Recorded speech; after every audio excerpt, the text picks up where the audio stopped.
তুই যেটা কালকে ভাববি সেটা সবসময় আমি আজকে ভেবে রাখি। তাই নাকি? তাহলে বলতো আমাদের ক্লায়েন্টের ওয়ালেট কে চুরি করলো? দেখ, ক্লায়েন্টের ওয়ালেটটা কিন্তু এক মিনিট।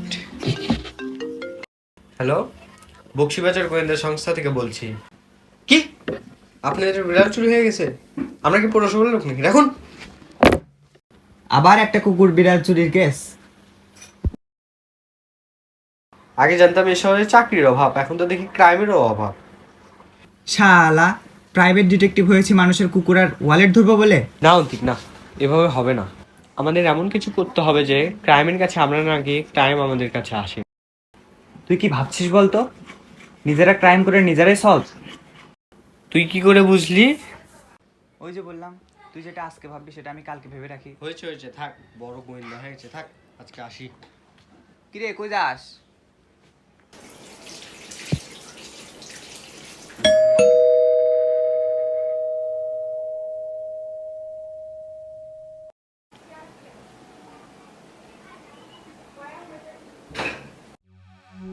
কিরে, কোথায় চলে গেছিলি হুট করে? আর নেই।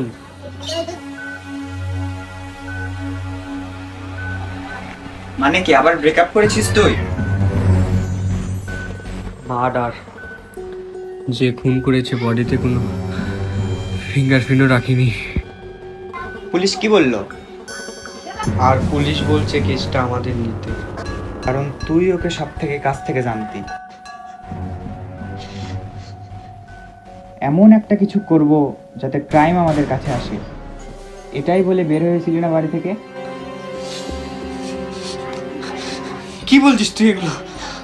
আমি আমি কিভাবে এই কাজটা করতে পারি?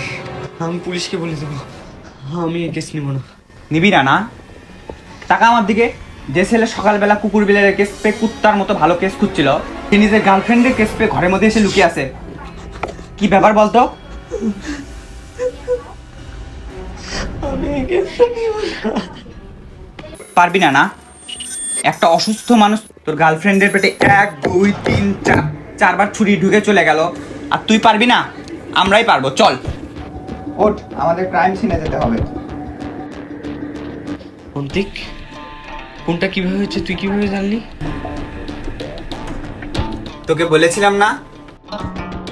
তুই যেটা কালকে ভাববি সেটা সবসময় আমি আজকে ভেবে রাখি।